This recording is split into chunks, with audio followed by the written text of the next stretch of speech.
welcome to the Bay Area Boys podcast, when we talk all things Bay Area with the boys. I had to give them the fucking.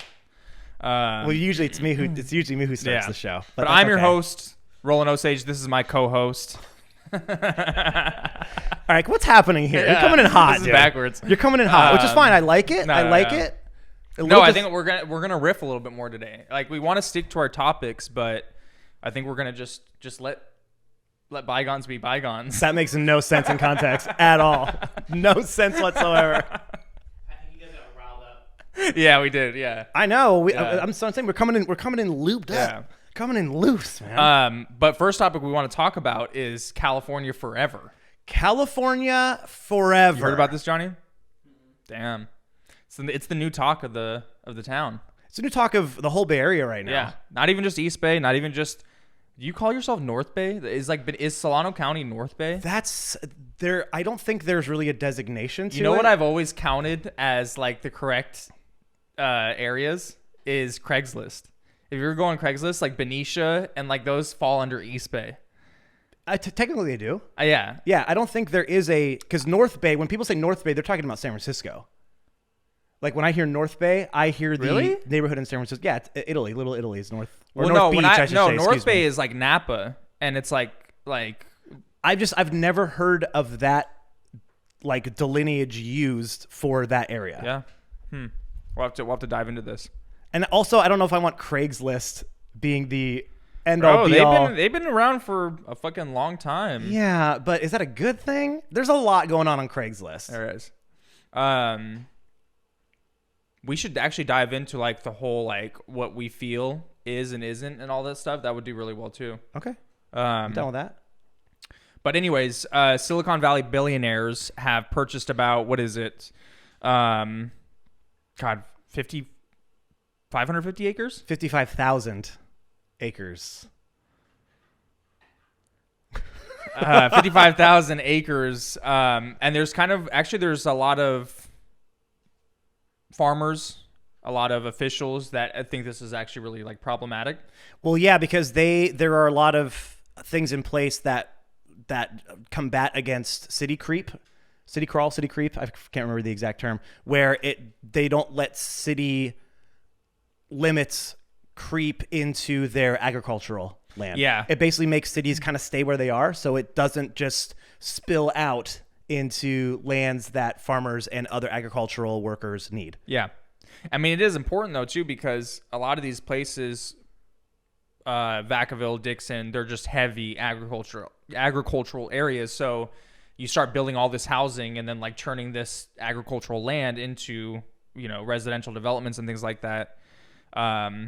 It's interesting what will happen. I feel like that's kind of almost the going status quo with like the tech billionaire. Is like they're kind of just like the smartest people ever, and they just like, let's just do this. You know what I mean? It'll be all right. Yeah, and before we kind of delve into that a little bit more, it seems like they're wanting to work together with agriculture to build the city. Yeah. They're not trying to just be, it's going to be this sprawling metropolis that is going to be only about commerce and small businesses and this type of thing. From their mission statement, if you want to call it that, it seems like they want to work hand in hand with agricultural for solar farms and other type of farming, other type of agriculture. I feel like we were saying agricultural way too many times, but I can't think of another. 3 times fast. Agricultural. Dude, we're so good. Yeah, that was good. So they've named it California Forever, which I feel like it's just a little odd. Yeah, okay, let me ask you this. Is California like going somewhere? Or maybe they're insinuating like California's going like downhill, or like California's like crumbling. So now it's like California, we're going to show them how to build a fucking city in California forever. Yes. Or they're saying we're going to make sure California stays here forever by going hand in hand with all types of with all types of businesses.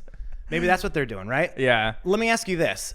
Do you think there's going to be a theme song for it? Because I feel like there is. Dude, we should make a jingle and then like do it for them, and like might put Bay Area Boys podcast on the map. Should we do it? I don't know how we would do it, but California forever. It's going to be something really lame like that. It's gonna be a woman singing it. It's gonna be very airy and soaring.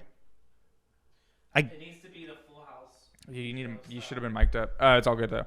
But the Full House. whatever happened to California? California. Agriculture and solar farms. Yeah, the solar, the lakes, and even something. That would be fucking good. We should do that. The agriculture and solar. So the renderings have been basically the first renderings have been dropped for this, and yeah, it's like basically like this beautiful lake and like this guy like paddleboarding and like these farmers putting up the solar and like this Mediterranean vibe with the red tile roofs and the white stucco and like actually, dude, Solano County I feel like has been one of the less desirable of the areas, like just realistically, yeah, because it's a little further out and then it's like a lot of farmland and stuff like that. But then you look at places like Livermore and a lot of those areas that were heavy farmlands and agricultural uses are seeing more and more residential development. So I think it's just part of the Bay Area in general. It's like we're getting to that point where they're just stretching into those areas that really were not as desirable before. But I think if this does come true, it's going to make a huge dent in the housing that we need. Yeah, well, I don't know about a huge dent, but it's going to be. We have so many things that are starting to bud in this area, especially in California, that we really, really need. We talked about transportation, right, being one of our big issues. We're also talking about now housing, and those are two things we desperately need. So I hope that we can figure out a way to make this happen and to have it flourish and actually be productive and good for people, because it will give. It's tough to just build a new city. Yeah. Like I can't even wrap my head around what that actually takes. My other question is, I know they talked about a lot of the backers and the billionaires, but who's actually going to be developing the city? Like I'm sure they have civil engineers and. Well, it's usually a builder, right? There's usually a master developer. Yeah. That they pick. So the same thing. It's almost like it's like anything. It's like a job that they're going to quote out, right? And all these people are going to make their bids to try and get the job. So, I think they're set, right, with who they want to build everything. I doubt it. Yeah, I think it's so early. It's so is. early. I mean, this and it'll get to this will kind of segue into our next topic about Concord, but this has to be at least a 30-year project, right? So, I mean, maybe within 15 years you start seeing some of them, people will be able to go in there. But these things are, our kids will maybe, be buying in these areas. And I think, I really try to think of what would go. You try to think about what would happen if it succeeds and what happens if it fails. And I think if it succeeds, it's going to be good for the entire Bay Area because, one, like you said, there's more housing. Yeah. Two, it shows you that hopefully we can start working a little more hand in hand with the different types of businesses that are out there and really make some headway into not just over modernizing everything, but actually kind of working together with people who do live off the land. I think that's also really important. And if we, again, as California, can lead the way in doing that, I think it can be a blueprint for the rest of the country and a lot of other places to start making some headway into things like this. But then again, it could all blow up in our face, and it's another thing people make fun of California for. Right. And say that you're just trying to throw money at a problem and you can't fix it. Yeah. I will say that their approach to this, even though I was kind of like, saying like the, tech billionaires kind of feel like they can almost like they can do all type of thing. Very similar to like an Elon Musk or whatever. Jeff Bezos. Yeah. Yeah. So I will say their approach and what they're stating that they want to do is different. So we'll go over a little bit about what we're hearing and what they've said now that they've come out. So, before it was like they thought that this was like whoever was buying this land was like, out of the country or whatever. And then they figured out who's all behind this. So California Forever is the parent company of Flannery Associates, which has acquired more than 50,000 acres in Solano County. Notable investors in the project include venture capitalist John Doerr, Cleaner Perkins, Kleiner Perkins, Gabriel Metcalf, former CEO of Spur. I'm not sure what Spur is. Mark Anderson, Patrick and John Collison, Chris Dixon, Nat Friedman, Daniel Gross, Reed Hoffman, Michael Moritz, and Lorraine Powell Jobs. Is that Steve Jobs' daughter? Lorraine Powell Jobs? Anybody know? Tough crap. Scroll up a little bit there for me, Johnny. So emphasizing the creation of a new community, local job opportunities, solar farms, and open space. Solano County is described as a diverse region between blah, blah, blah, blah, blah, blah. We don't know where Solano County is. Yeah. Strong focus on agriculture and green energy industries. So, I mean, at least, obviously, they're going to take up agriculture, but maybe they're trying, yeah, like you said, they're trying to, like, combine it, right? What do you think the community thinks about this? Widow of Steve Jobs. Wow. Okay, so... I mean, those are some big players. I mean, and it makes you feel good. You know what I mean? You're kind of like, hey, that's my county I grew up in. You know what I mean? Like, she's coming out. Like, there's something there. Oh, I thought you were saying that you feels good because it's Steve Jobs' widow's on the case now. I'm like, oh, okay, yeah, I guess so. Like, is that my Apple mama?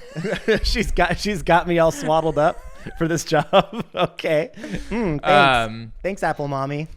Scroll down a little bit for me. What do I think the community is going to think? I don't know if the community even can think of anything at this point.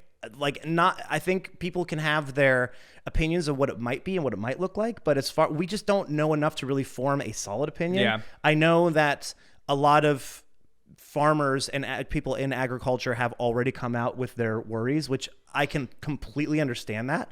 But if they really show a path forward and can solidify how they're actually going to work with those farmers, I think people don't like change, especially things like this. And so there's always going to be a lot of pushback and a lot of blowback for a really earth-changing, in the literal sense of the word, project like this. Yeah. But I think it's necessary, and if we can make this happen, this is what the future could look like. Yeah. Right? I mean, honestly. And just because we have a lot of money behind it, that doesn't necessarily mean anything. It needs to work with the community. I think the most important thing is they need to take the temperature of the people that it's going to directly affect, which is the people that it's going to be directly around. I think the problem with this too, not the problem, but like kind of what I envision it to be, is that this is almost like their trial run. So this is almost a business within itself of all these people that have come together. And it's like, this is their first attempt. And if it goes well, then they go to that next place that fits that same exact criteria of like tons of land out here. It's not that far from X area. And we can make this, what it is. So I could see that just this kind of being a lot of trial and error. Yeah, I think so too. It's like building an ADU on a property, right? Yeah. It's like, oh, there's this little pocket. We're going to try to make this thing and make it be feasible to do somewhere else. Are they getting into the city building business? Pretty much. That's crazy to think about. So, I mean, and when you say like you can't throw money at everything, you kind of can in a sense. But that doesn't mean it'll work. Yeah. Sure, they can build the city if they want, but is it going to work? Is it going to make profit for them? Is it going to make profit? Is it going to work? Is it going to be integrated into the rest of the community? Yeah. So supposedly California Forever has conducted surveys and interviews with 2,000 Solano County residents. Did you get a survey? I did not. Damn. Rude. Yeah. Okay. That shows where you stand on the totem pole. So basically what the feedback they got supposedly from these residents is that, yeah, they like, they want more opportunities to buy homes and walkable communities, and they want good jobs and improved schools and public safety and reduce homelessness. I don't feel like there's that much homelessness in Solano County. It's not as prevalent as any other county. So, I mean, isn't it kind of weird that like they'd be like, yeah, we just want to see less homeless? And well, I think that really comes down to just them. I think that's a thing that people just say nowadays. Because I know that there are a lot of unhoused people that are in Benicia. I know of 2 or 3 that we see often. They're actually kind of pillars of the community at this point. They're really, really nice, interesting people. Shout out Verde. Yeah, there's a few people that are just they're great. That this has something to do with that, but there isn't as much of a homelessness problem in Solano County. So I think it's a lot of people just sort of parroting what they hear. Yeah. Of those buzzwords and talking points of, what they just mentioned is literally what anybody would say to better any town. So here's what anywhere. we're looking to do. And like, yeah, I would like that. That sounds good. That's what I mean. I mean, so 25% is what they want to make affordable housing. So 25% of everything they're going to put up, which is great. It's not like, can you call that like, affordable housing across the board? Like, this housing can't be affordable once this goes up. The only thing that's going to make housing more affordable is if we have more inventory. Which this will help with. Yeah, but did they say how many long down the road? Yeah, right? Did they mention how many doors are actually going to build? I believe they did, but I don't think it's anywhere near. Once again, we'll segue to the next topic, Concord, which is going to be like 10,000 homes or something like that. So I want to say it's probably, if I remember correctly, and we'll fact check this, around 2,000 or 3,000. Okay. Which I don't think is like... It's not a lot. So maybe it won't take 30 to 40 years. Yeah, we'll see. Yeah. We'll see. So I think farmers and ranchers' biggest opposition is that this could, affect the county's economy, which is heavily reliant on agriculture. But I don't know. I mean, I feel like you see all this, like, especially in like Solano County, and then like I said, going to like Livermore and like, out past those places and Byron and Stockton, you see all this just land, like vast amount of land that obviously isn't being used for farming. So to me, it just makes sense. Like, I always think about that too when I'm driving past that. Like, I always think like one day this is going to be all houses. So yeah, and if they can, it's all on the Delta, so it's going to be. I mean, I saw some waterfront renderings, like... Yeah. Well, I think that is, like, part of it's, like, Sacramento River. Yeah. Like, what it would dip into. And I don't know about you. I'm not a big fan of the Sacramento River. I don't know if I've ever been on it. Are you talking about, like, a boat? That speaks for itself. Like, on a boat? No. Like, tube? like river rafting, like, down the Sacramento River. Or even just, like, going there to, like, float down the river and stuff. I'm not a big water guy, though. Nice, dude. I'm not a big water guy. That sucks. Why does it suck? Because California forever. And you're not a water guy? Silly me. Yeah. Okay, but California has snow. California has mountains. I can still like beaches. Do you get in the water at the beach, though? I mean, I've been known to boogie board a little bit, get on that book. Dude, I saw this video of this guy bodyboarding, and he was fucking amazing. Like, this fool was just like straight... just gliding through the water, like doing the turns and the spins and shit. Dude, go feed your kid or something, man. Like, don't watch bodyboarding videos no, dude, I gotta show and then you guys, be like, this guy's so good, dude. Dude, this guy was like ripping through that water. I thought you said he was ripped. Huh? I thought you were gonna say he was ripped. No, he wasn't. He was pretty, he was pretty beefy. Not ripped, but beefy. And this dude was just like a freaking dolphin through the water. It was wild. Because I've always wanted to do that. I've always tried to bodyboard. Have you really? Yeah, of course. But I just can't get that clean wave. It's an art, man. Yeah. No, I love water though. I'm actually really surprised that you don't like. Well, it's you're like, ooh, that lake is gross. No, it has nothing to do with it. It's because my eardrums ruptured when I was a kid, so I couldn't go in the water. Thank you. What about now though? I've had reconstructive surgery on both. The doctor says probably not the best idea. No shit. Mm-hmm. So you don't even dip your fucking head in the water? Nope. I try not to. Holy shit. It's a risk if I do. Holy shit. It's a risk if I do. What about earplugs? No, because the pressure that my station tubes don't work properly. Damn, so you can never scuba dive? Nope. Why? How'd you rupture your ears? Did your parents take you like a concert or something? Yeah, dude. They took me to the loudest concert and sat me in the front row. Yeah. No earplugs. Yeah. I'm like, no, my station tube stopped working and my eardrums blew up. Damn. Yeah, fun times. Yeah, how you feel now, huh? Hot shot? Fuck. I still think you should get in the water. I get in just up to my neck. Yeah. Yeah, just float around. Yeah, you can get in some deep water. Yeah. Well, I'm 6'4", so I can. Yeah, it's deep to you. That's what I'm saying. I was giving you a compliment, dude. Were you? Yeah. I'm always wary about those with you. I never know. Yeah, dude. California is such a water-centric place. I guess so. Yeah, and I still do enjoy it, but that's the beauty about California is there's pretty much every sort of ecosystem you can think of to enjoy. Yeah. And so I just do the other ones. What's the other ones, like snow and shit? I just mentioned them like 2 minutes ago. Dude, I have the memory of a fly.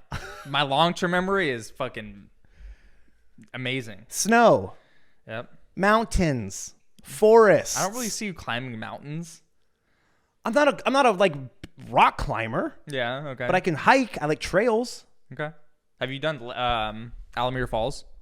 I have not. Dude, we should do Alameda Falls. We should go to Yosemite. That'd be fun. I've been there, dude. Went there this year, bro.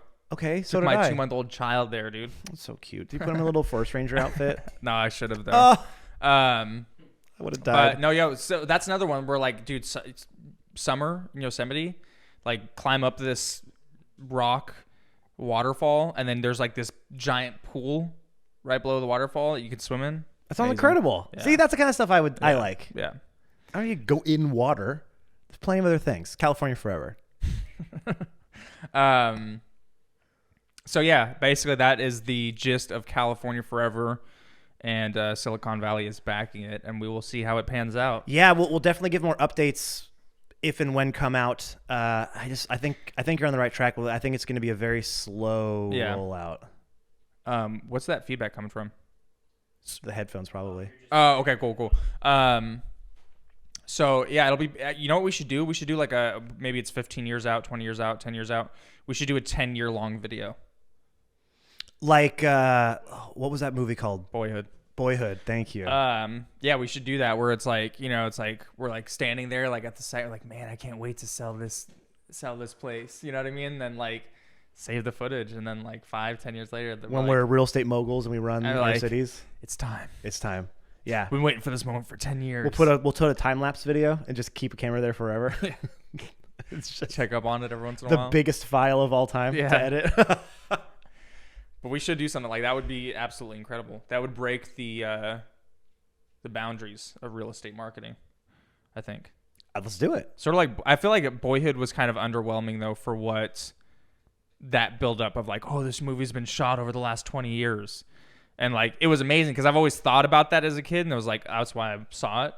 But overall, kind of hard to draw a project out that long. Yeah. And keep the passion and like the fire for it. Well, and just for it to land. That's tough. Yeah. Because it's still at the end of a movie, and we see so many amazing things in movies. Imagine the kid, though, that was in that. Like, because he hasn't been in much else. Yeah. So imagine be like, dude, I'm in this movie with, like, Ethan Hawke, and you're like, yeah, dude, when's that movie going to come out, right? Like, and the movie never came out until, like, dude, he wasn't fucking lying. Like, holy shit. Yeah, for 10 years, all his friends thought he was just a straight-up liar. The best revenge is massive success. Yes, it is. Yeah. He got his revenge. Did he? What's that actor's name? I don't know. Yep. Ethan Hawke's movie kid. Can we go to the next topic? We can. I think we should. Okay. I think you're right. This segues into. Yeah. So Concord is back with its new master developer. Third time? Third time's a charm. Third time. Brookfield has taken the cake. Okay, and so what are they going to do? It's pretty much the same stuff. I know there's some stuff in here that we have. Basically, they've committed to designing 25% of it as affordable housing. 40% of the construction workforce is going to be hired within Contra Costa County, and then they also have to connect nearby. What are they doing? They are building 10,000 homes. Where? Oh, the Concord Naval Weapons Station. The thing is like Johnny knows, dude. I've been talking about this for the past year, and it's been gone out and in and out and in. So I just expect everybody to know about it at this point. I was like, okay, what are you talking about? So yeah, I mean, it's back on, dude. 2,300 acres. How is that possible? Solano County is 55,000 acres. This is 2,300 acres. Maybe that city will be a lot larger than we. Well, it's like they're building Concord, right? Like you're talking about like they're building a neighborhood basically right now. With 500 acres, right? So it's not a neighborhood. I understand. Like I see it's a metropolis. But I'm saying the Solano, that's a fucking city. That's a whole. More than a city, 55,000 acres though. Well, but I think they're going to use a lot of that acreage for agricultural. Open That's space. the point. Yep, They're yep, saying we yep. want to incorporate a lot of this for solar farms and for farming, for livestock, that sort of thing. Okay. Yeah. So not the whole city isn't going to be that big. Yeah. That's just where the city limit would be, I guess, Yeah. or what their usable land is. So, I mean, I hope that this stays in now. I would really like to see this be developed. I would really like to see more housing for everybody, for the millennials, for the Gen Z. Gen X, I think, is good. I think boomers are okay, but we all need more housing. We all want to stay in the Bay, right? And this is why you should stay in the Bay. It's coming. 30 years. Just wait like 30 years. It'll come. That's all. Yeah. Wait for 30 years. Interest rates will be good by that point, probably. Yeah, it'll exactly. be fine. It'll be amazing. It'll be a great time to buy then. Yeah, so that's pretty much it. Brookfield, who is a New York-based developer, they sat in a 4-hour meeting and they came to agreements, and they're going forward with it, and we'll see if it falls out again. Do we know when they're actually going to? Have they broken ground on this? They haven't No. done anything. Mm-mm. Okay. Do they have a time when they're going to start? No, not yet. Okay. I think there's a lot of, just like with anything in the planning, the city planning, stuff like that, there's a lot of stuff you have to get approved before it breaks ground. Johnny, can you scroll down a little bit? 30 community groups, stakeholders shape their proposal. So, I mean, it looks like Brookfield did a lot of research and kind of like pre-planning before they submitted their proposal. Whereas I think with the companies like Sino and Lennar, I think like that, they kind of just maybe rushed it a little bit. But the thing is with this site is that there's been a lot of cleanup and toxic chemicals that need to be addressed from past military operations. So the EPA, Environmental Protection Agency, is assessing the soil for harmful substances and things like that before they can even do that. Who knows how long that'll even take? And then, like, if you ever see people talk about this on Facebook, they're like, oh, I'm never buying there. Like that's like gross and disgusting. But, then again, like I live in Martinez and like a lot of people hate the refinery. And it's super funny because, Benicia has a refinery too, but I feel like people don't talk about it as much as Martinez is. That's the interesting thing. I just had a buyer back out of a deal about a month ago because they didn't realize the refinery was in Benicia, and then they were like, "Oh, well, we don't want to live in a city with a refinery in it." Yeah, it's like, "Oh, okay." Yeah. I've lived there my whole life. I forget it's there. It's super funny though because my mom, like every time it's like it gets brought up, I'm like, Benicia has a refinery too. She's like, yeah, but the wind blows it this way. And I'm like, what the hell are you talking about, dude? Like, there's. It's like, and that's the thing that like I could hella see, like her or like other real estate agents like saying like, but the thing is about the Benicia refinery is the wind does take it out. Yeah, this way, right. Instead of yes. coming into us. Sure. Yes. Toxic like, chemicals always blow in a different direction. The line I use is I've lived here for 35 plus years, and I don't have like a third eye. I'm still breathing strong, yeah, right? You know what I mean? Yeah. I mean, I'll joke about that, but then, and the other thing, interestingly enough, is further than the refinery, is building on toxic or possibly toxic lands. Is a ton of Rose Drive in Benicia was built on a landfill, and it might have been longer than that. Now there was landfill that was coming up from the ground because it wasn't properly cleaned up. Yeah. And so that got out, and now a lot of people will not live on Rose Drive because they heard the horror stories. Really? And are like, I don't want to live there because the water's going to be toxic and I have a kid and I don't want them playing outside and who knows what's under there. Yeah. I mean, it was like a big deal. Yeah. I talk about this with Johnny too. Like, everybody's going to have their story of everything, right? It's like, I lived right next to the refinery for 25, 30 years and nothing ever happened, right? And then there's going to be that person that died of cancer, right, from living next to a refinery. Yeah. And we have all these things in our everyday life that we use that are cancerous. And there's just like all these things. So I don't know. When it comes to me, I just don't like sit there and think about like, oh man, I don't want to be, there's like the people that I feel like trip about that type of thing will also like, smoke cigarettes or something like that. It's just like, yeah, I always tell people like, if you go digging, you're going to get dirty. Yeah. That's kind of my saying. Is you can find numbers and statistics that will embolden your stance no matter what it is. I had one guy who said he doesn't want to be within a half mile or quarter mile, some distance from a freeway, because statistically speaking, if you live X amount of distance from a freeway, there's a 7% chance higher that you will get some sort of a cancer or sickness. I mean, you like broken down to that amount. It's like, okay, I guess. I mean, I don't know. Obviously, and then people are heating up, plastic Tupperware in the microwave. Right. Or they had McDonald's for lunch that day. Like, I mean, choose your hard. choose your death. Really, is what it comes down to. Pick and choose your battles. So this process has been in the making for over 2 decades and has faced various challenges and setbacks. Previous attempts at different developers were scrapped due to issues such as labor agreements and disagreements. High cost of labor is definitely a thing right now. So once again, hopefully Brookfield gets it right. Some concerns were raised during the approval process regarding Brookfield's commitment to affordable housing, worker treatment, city respect.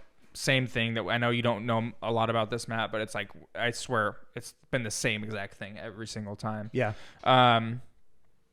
The importance of strong enforcement mechanisms to hold Brookfield accountable was definitely emphasized during this public meeting. So despite the past hurdles and controversies, the selection of Brookfield properties represents a significant step forward in the long-term development of the Concord Naval Weapons Station. Project aims to create a thriving mixed-use community and address housing needs to the East Bay. So not only is this similar to Solano County going to bring lots of jobs there, but it's also going to bring, of course, lots of housing. But everybody, like I'm telling you in the Facebook comments, people are like, that place is toxic, this and that. I'll live in a refinery, dude. I don't care. I'll live inside of a refinery. Yeah, I mean, as long as they come out with the tests and showings that they've cleaned up the area, it's fixed. It's going to be what it's going to be, and that's fine. That's Facebook though. Everybody's going to say their opinion on Facebook until they need to live there, and people will live there. I mean, Facebook is probably where I get like 100% of my information from, and then I just roll with it and don't really do much research after that. So wise, wise, dude. Facebook, the central hub of all things true in the world. To touch on the 55,000 acres. Yeah. How many acres? Antioch is one of our bigger populated. It's like 9,000 people now. How many acres do you think Antioch is in its entirety? I don't know. Do you know the answer? I'm going to guess if there's 109,000 people, I'm going to guess that Antioch is probably 5,000 acres. No, it's bigger than that. I'm going to guess 29,000 acres. Okay. It is 18,500, like 18,500 acres. And this place is 55,000 acres. Even if you put in farmland. So 2.5 times. Insane. Yeah. Because Antioch's huge. It goes so far. Like, you don't realize how far back it goes. You think you're in Oakley or Brentwood. Like, no, you're still in Antioch. Mm-hmm. Yeah. So, yeah, I mean, it's, more housing, I guess. More housing that's not going to be here fast enough. If it gets built ever. Yeah. Yeah. California forever, baby. We don't have too many other topics. I X'd that last topic, but I know there's a topic that you've been dying, just chomping at the bit to talk about, Matt. So just go ahead and just lay it out there so we can just get this thing over with. Thank you. Yeah. Thank you. I don't know much about it, so Matt's going to take the floor here, and I'm going to just piggyback off of what he says. I love that. So home buyers, realtors, we all know that part of when you're buying a loan, or if you're even buying cash, you can get this done anyways. The appraisal process, right? It's where an appraiser goes out. I'll kind of give a very truncated version here. An appraiser goes out, looks at the home. Let's say you're buying it for $100,000. They look at the other houses around. As long as it's within that range with a fair amount, they'll say, okay, yeah, the house is worth $100,000. You're doing the right thing. And up until just recently, the best way that appraisers have done that, and what most of us have probably dealt with in our business, is the appraiser goes to the house. They look at the condition of the house. They look at any updates, upgrades. They look at the plot. They look at the size. They look at the neighborhood, the other just solds in the area. They really kind of get a feel for going there and giving a value to the house. But what's happened to me recently are they have been sending, so appraisers don't go to the house. This last example, I met somebody else there. He said, oh, hey, Matt, I thought he was the appraiser. So I was there with my comparables and I was doing my realtor job, making sure the house appraised for what it should. And he stops me kind of mid-sentence and says, oh, I'm not the appraiser. I said, what do you mean? The appraiser's supposed to come out. Who are you? What are you doing here? And he said, get out of my house. Yeah, kind of like, oh, I'm sorry. Well, who are you then? Yeah. And he said, well, I'm here on behalf of the appraisal company. And what I'm doing is I'm taking a 3D rendering of the house and just sending that back to the appraiser so they can appraise the house from an office, from their email, however they do that process. Lazy motherfuckers. Well, and so that really, as we talk about on the show, we are all about the future and technology and moving things forward. This is one of the things that gives me a little bit of pause, because I feel like a lot of value cannot necessarily is intangible for a house, I guess is what I'm trying to say. You can't feel those walls. You can't touch that faucet. You can't be around the neighborhood. You can't be in the backyard. You can't be so many things that will make a house desirable for buyers. They are really just boiling it down to stats, right? To science, to a math. And in real estate, I feel like you can't do that because there are so many intangible things that go into the value of a home. Well, it's like you might as well just pull up the 3D walkthrough on Zillow, right? Or just go off of Zillow's algorithm in that sense and just kind of like not take anything else in consideration. But yeah, I just had one that came in low the other day, and like I was looking at the reports and the comps that he put in there, and I'm like, how did you come up with this number if you were looking at these comps? It just like didn't make any sense. And the home had like $300,000 worth of upgrades and all this stuff, and extremely frustrating. Were you the buyer or the seller side? Buyer. And we told the lender to put me down as a contact. He didn't. Appraiser just went there. Seller didn't show up, give any comps or anything? Nope. Oh. Yeah. And you know, at the end of the day, it is a third party, right? Just because you give them those comps, like what I really wanted to make sure that he had was the full entire list of upgrades. Well, and that's the other thing, right? Is you might not necessarily know that. For example, if you take a 3D rendering of a house, but you've put a brand new $30,000 roof on the house, that adds value to the house, and that might be something that the agent, or excuse me, the appraiser won't know from a 3D modeling. Yeah. Another thing is the house that I was talking about that the appraiser didn't come to was there was a plot in the back big enough for an ADU, for a pool, for both. I mean, it's a big plot. And in Benicia, this is where the house was, it was flat. If many of you know Benicia, it is a extremely hilly area. So having a flat plot that you can build on is a huge boon to the value of that property. So I'm assuming that appraisal came in low. No, it came in at value. But because I was there and I still talked to the guy, I said, what's his email? You know what I mean? Like, I still did all the work. Yeah. But sometimes they don't do that. Some appraisers don't talk to you. Some people will not give you their. They don't. And that is something to me that it does take a little bit of a personal touch. There is still a humanity side to our business because it is a relationship business, and it isn't an objective thing with a house. It's subjective. Yeah. It's subjective because one appraiser, if you get two appraisers that go to the same house, they might come up with a completely different set.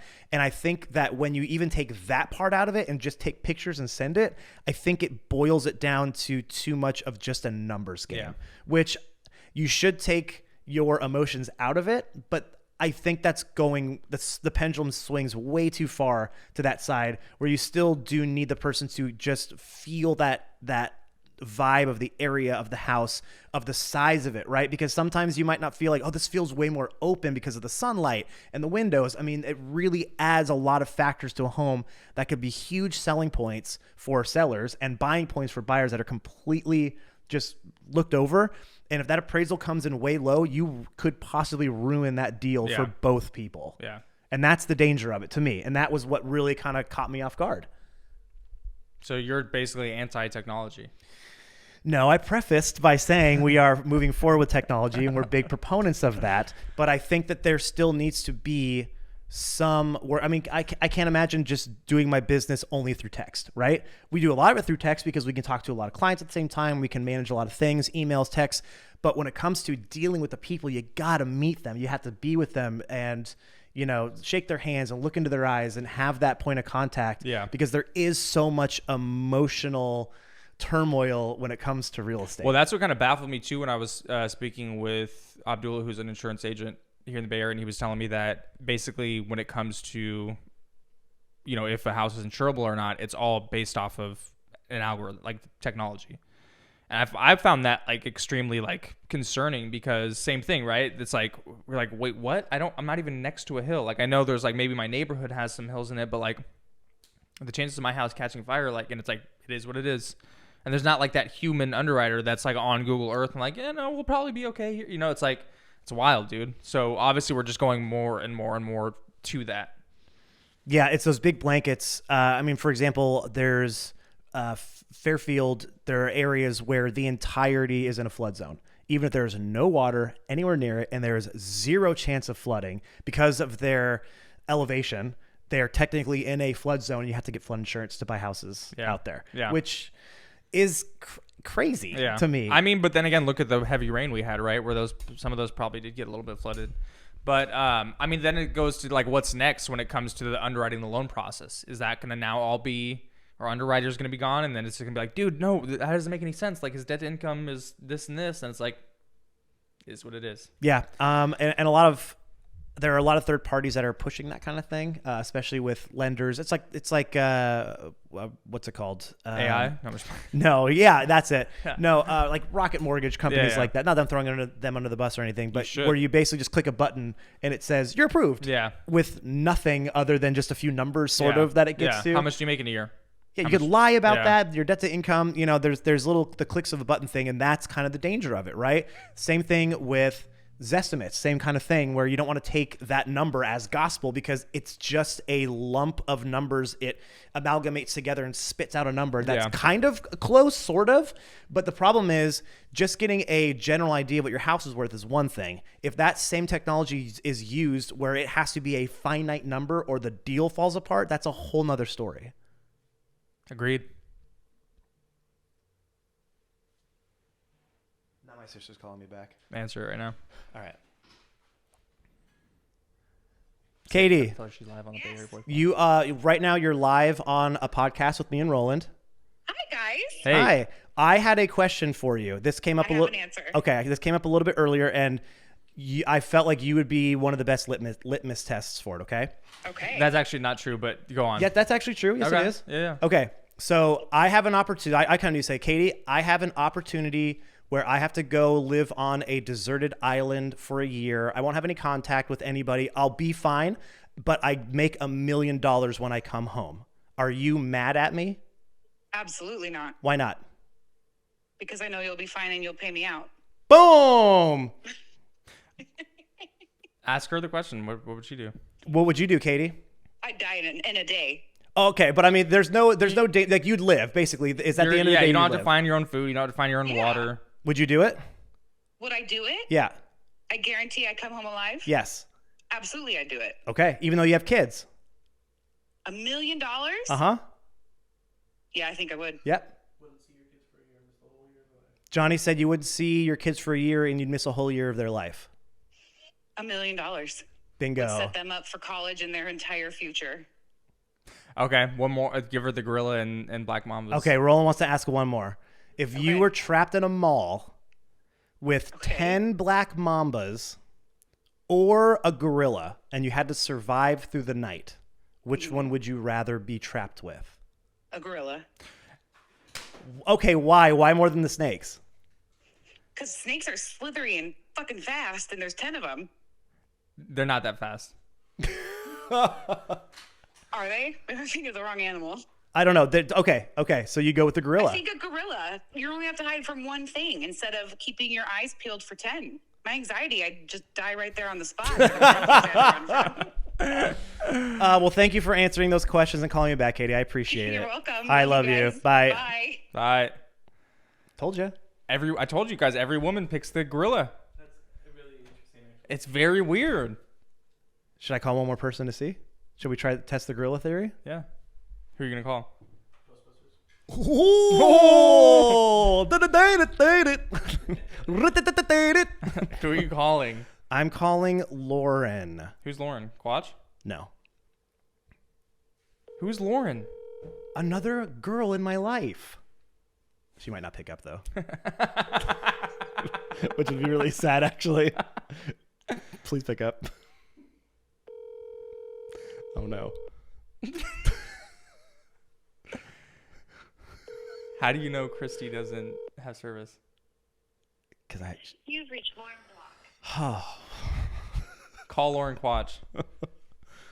Okay, I'll call Lauren Quatch. Yeah. I don't know if I have her Number saved? I don't think I have her number Dude, Lauren, you have your number saved. We talk on Instagram.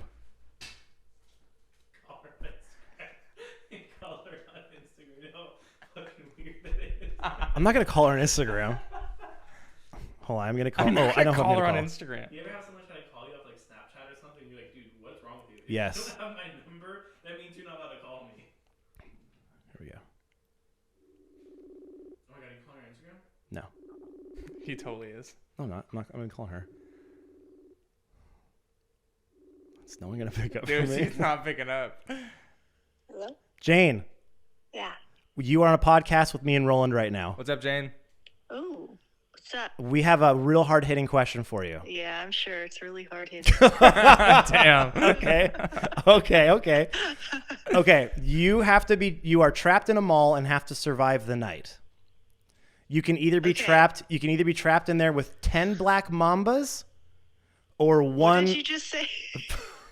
Can you hear me? 10 black something. 10 black mambas Mamba snakes. 10 black mamba snakes. Okay. o- Okay. or Mama snakes. or one silverback gorilla. Which one would you rather be Oh, trapped with? God. Follow-up question. Is the whole mall open to me, or is it just a room that I'm trapped in? Whole mall, there with just you, these though. things? The whole mall. Ooh, I'm gonna have to go with the snake. Hey! Tell her that A she's. gorilla, I feel like, can just break through glass and walls if they try hard. Yep. Thank Snakes, I you. feel like I could lock up pretty easy. Thank you. So Roland, Very intelligent. You're very intelligent. Roland said you're very intelligent. Roland's theory was, and so far had been true, that every woman chooses the gorilla. Oh, really? Yes. I must be a man. No.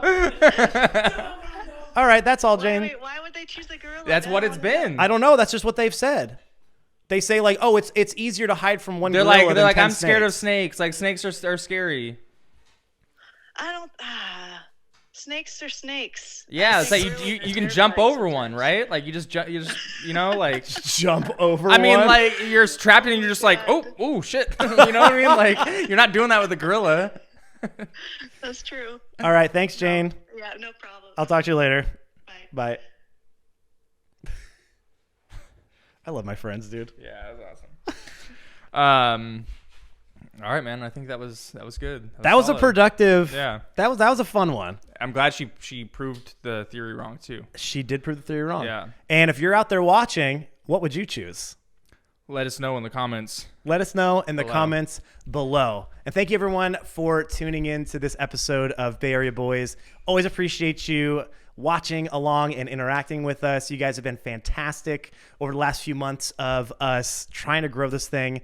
We really appreciate all of the comments and the interaction, the shares and the likes. You guys are the best. Make sure to follow us on our Instagram at Bay Area Boys Pod. Make sure to follow Roland and myself if you guys have any questions about real estate, about the Bay Area, about California, or if you have other would you rather questions, we would love to answer them. You can DM us here. Our numbers for texting, our emails are posted above as well. Get a hold of us any way that you can, and we'll see you next time. California forever, baby. California forever.